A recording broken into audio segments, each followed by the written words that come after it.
Setelah kenabian Nuh alaihissalam, nabi yang diutus setelah itu adalah Nabi Hud alaihissalam. Jadi ada 4 orang nabi yang berasal dari Arab. Yang pertama Nabi Hud alaihissalam, kemudian Saleh, Syuaib, dan Nabi kita Muhammad sallallahu alaihi wasallam. Nabi Hud alaihissalam menjadi yang pertama yang berasal dari Arab, dan beliau sekaligus nabi yang pertama yang berbicara menggunakan bahasa Arab. Nasab Nabi Hud alaihissalam adalah Hud bin Shalih bin Arpaksyad bin Sam bin Nuh alaihissalam. Beliau berasal dari suku Ad bin Aush bin Sam bin Nuh alaihissalam. Artinya Allah subhanahu wa ta'ala mengutus Hud untuk berdakwah kepada saudaranya sendiri. Kaum atau suku Ad ini adalah orang-orang Arab yang tinggal di Al-Ahqaf, yaitu sebuah pegunungan berpasir yang terletak di daerah Yaman. Letaknya persis ada di antara Oman dan Hadramaut. Syekh Muhammad bin Ahmad bin Ilyas dalam buku yang telah diterjemahkan oleh Abdul Halim yang berjudul Kisah Penciptaan dan Tokoh-tokoh Sepanjang Zaman disebutkan di sana bahwa kaum Ad adalah kaum pertama yang menyembah berhala setelah terjadi peristiwa banjir besar di masa Nabi Nuh alaihissalam. Mereka adalah kaum yang diciptakan oleh Allah subhanahu wa ta'ala dengan postur, perawakan, dan kekuatan yang lebih besar daripada manusia lain yang hidup pada zaman itu. Kabilah-kabilah ini dipimpin oleh seorang raja yang bernama Jaljilan yang tingginya sekitar 100 siku. Menurut situs katadata.co.id, 1 siku itu sama dengan 45 cm. Artinya tinggi Raja Jaljilan ini mencapai 45 meter, yang biasanya manusia memiliki postur badan rata-rata hanya 1,7 meter saja. Nah, karena postur tubuh Jaljilan ini sangat besar dan tinggi, jika dia berdiri, dia seolah-olah mampu menutupi matahari dari bumi. Dan ketika dia meletakkan tangannya di atas sebuah gunung, dia bisa menghancurkan gunung itu dari semua sisinya. Wahab bin Munabbih mengatakan bahwa tinggi dari postur laki-laki kaum Ad adalah 100 siku, dan yang paling pendeknya seukuran 60 siku. Mereka belum mencapai dewasa kecuali setelah berumur 100 tahun. Mereka rata-rata bisa mencapai umur lebih dari 400 tahun. Ukuran dari kepala mereka kira-kira sebesar kubah yang besar. Mereka adalah kaum yang kejam dan penyembah berhala. Wahab bin Munabbih adalah seorang pemuka tabi'in dan ahli dalam bidang sejarah. Wahab diperkirakan berasal dari Arab Selatan dan memiliki darah Persia. Beliau memiliki pengetahuan yang mendalam tentang kitab suci dan tradisi dari Yahudi dan Nasrani, sehingga memiliki banyak riwayat dari kisah Israiliyat. Menurut dia, 60 orang laki-laki dari kaum Musa pernah suatu hari berteduh di dalam tengkorak kepala seorang laki-laki dari kaum Amalek. Jahid bin Aslam mengatakan, "Aku pernah melihat seekor serigala beserta anak-anaknya sedang berkumpul dalam kelopak mata dari seorang laki-laki dari kaum Amalek. Dan aku pernah menimbang 1 gigi gerahamnya, ternyata beratnya mencapai 10 kaki." Wahab bin Munabbih mengatakan, ketika kejahatan kaum raksasa itu kian memuncak, Allah subhanahu wa ta'ala mengutus Nabi Hud alaihissalam. Kemudian Jibril turun kepadanya dan berkata, "Sesungguhnya Allah telah mengutusmu kepada kaum Ad. Berilah mereka peringatan dan beritahukanlah mereka bahwa aku, Allah telah memberi mereka tempo yang lama. Dan mereka telah aku beri kekuatan yang belum pernah diberikan kepada siapapun sebelum mereka. Aku jadikan mereka para pembesar yang menguasai emas dan menjadikan mereka sebagai orang yang paling panjang umurnya. Datanglah kepada mereka dan ajaklah mereka untuk bertauhid agar mereka tidak menyembah berhala, untuk kemudian menyembah Allah subhanahu wa ta'ala." Nabi Hud kemudian mendatangi mereka di saat mereka sedang merayakan hari raya. Di sana, para pembesar kaum itu sedang berkumpul, dan Raja Jaljilan duduk di atas ranjang yang terbuat dari emas. Kepalanya memakai mahkota dengan bertahtakan permata yang megah. Mereka tidak menyadari apapun kecuali suara Hud alaihissalam yang mengatakan, "Wahai orang-orang, beribadahlah kalian kepada Allah subhanahu wa ta'ala, Tuhanku dan Tuhan kalian. Kalian tidak memiliki Tuhan kecuali Dia, Dan janganlah menyembah berhala yang kalian telah buat itu. Ini adalah yang menyebabkan kaum Nuh sebelum mereka ditenggelamkan. Ketika Raja Jalijan melihatnya, dia berkata, "Celaka engkau, wahai Hud.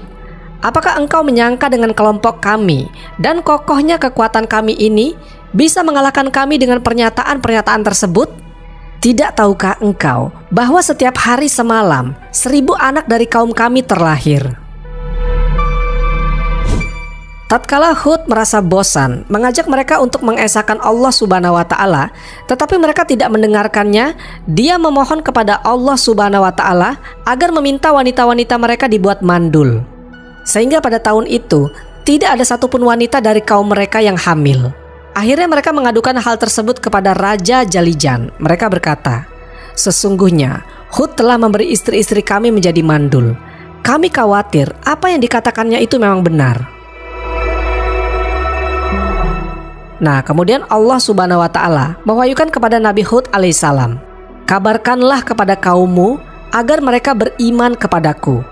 Jika mereka tidak beriman, maka aku akan kirimkan kepada mereka angin yang membinasakan." Ketika mereka mendengar kabar itu dari Hud, mereka melemparinya dengan batu. Nabi Hud alaihissalam tetap mengajak mereka selama 70 tahun. Dan di saat itu mereka terus-menerus melemparinya dengan batu. Ketika Nabi Hud merasa putus asa dengan mereka, dia berkata, "Wahai Tuhanku, Engkau tahu bahwa sesungguhnya aku telah menyampaikan risalahmu kepada kaum Ad, tetapi mereka tetap dalam kekafiran mereka karena kesesatan mereka yang nyata." Selanjutnya Allah Subhanahu wa Ta'ala menghentikan hujan dari mereka selama 7 tahun. Setelah tanah mereka mengering, hewan-hewan ternak mereka binasa, sementara kebutuhan mereka makin meningkat, sehingga mereka banyak yang mati hingga mencapai setengahnya. Berhari-hari bahkan bertahun-tahun didakwahi, kaum ini tidak mau dengar juga. Akhirnya turunlah azab pertama dari Allah Subhanahu wa Ta'ala kepada kaum ini. Ketika itu terjadi paceklik bertahun-tahun, terjadi kemarau panjang dan sama sekali tak turun hujan. Sementara kaum Ad ini bergantung pada hujan karena mayoritas pekerjaan mereka adalah petani dan ternak. Sedangkan ini sudah bertahun-tahun tak setetes pun air hujan turun ke bumi. Maka ketika itu terjadilah kekeringan yang luar biasa. Sawah dan kebun mereka gagal panen. Tanamannya banyak yang mati dan diikuti juga dengan hewan-hewan ternak mereka. Banyak hewan ternak mati karena tidak ada air untuk diminum dan rumput untuk dimakan. Bahkan ada banyak juga penduduk kaum Ad ini mati karena musibah kemarau ini. Malahan di satu riwayat dikatakan, akibat azab kekeringan yang luar biasa ini, setengah dari penduduk kaum Ad mati kelaparan. Sementara itu, Nabi Hud ini sudah meninggalkan kaum ini karena kaum ini tidak mau dinasehati. Akhirnya ketika sebelum kemarau ini terjadi, Nabi Hud safar ke Mekah, atau beliau pindah dari Al-Ahqaf ke Mekah, dan dia tinggal bersama kaumnya yang percaya akan dakwahnya.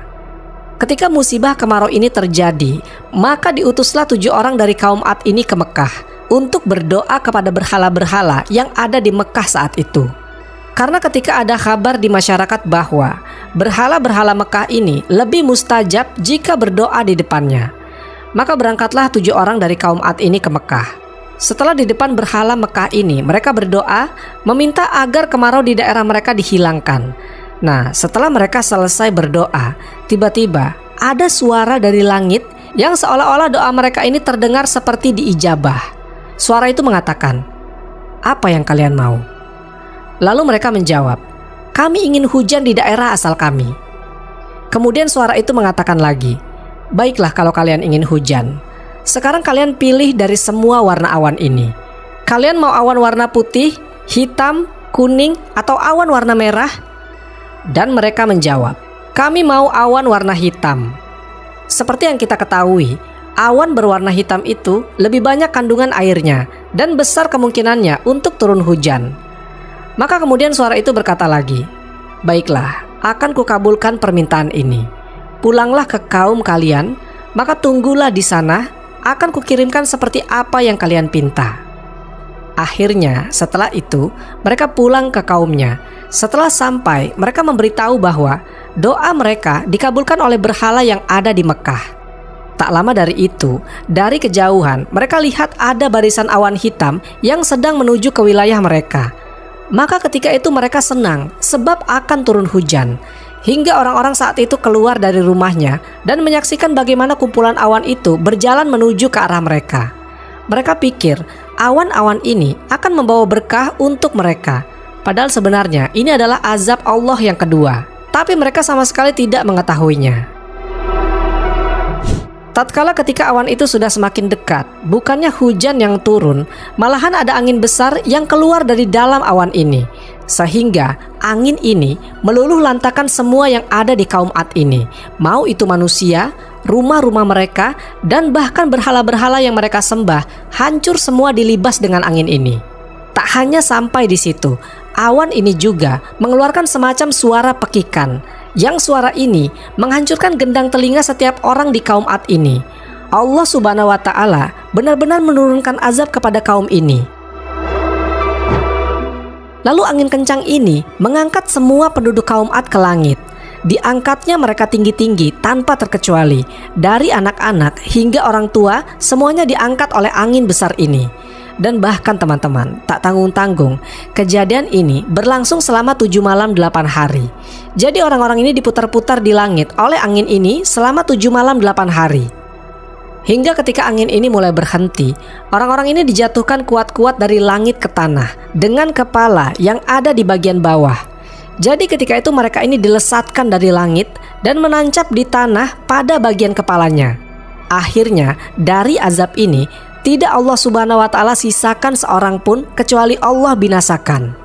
Seluruh orang dari kaum Ad mati dan bahkan peradabannya pun musnah. Sementara di sisi lain, Nabi Hud alaihissalam yang hijrah bersama pengikutnya selamat dari musibah yang menimpa kaumnya ini. Setelah keadaan cuaca kembali tenang dan tanah Al-Ahqaf sudah menjadi sunyi senyap dari kaum Ad karena mereka seluruhnya telah mati, Nabi Hud alaihissalam pergi berhijrah lagi menuju Hadramaut Yaman. Di sana beliau menghabiskan sisa hidupnya sampai akhirnya beliau wafat dan dimakamkan pula di sana. Hingga sekarang makamnya yang terletak di atas sebuah bukit di suatu tempat yang kurang lebih berjarak 50 km dari kota Siwun selalu dikunjungi para peziarah yang datang dari berbagai penjuru dunia, terutama pada bulan Sya'ban. Wallahu a'lam bishawab. Semoga kisah ini bermanfaat. Lebih dan kurangnya mohon dimaafkan. Yang benar datangnya dari Allah Subhanahu wa Ta'ala.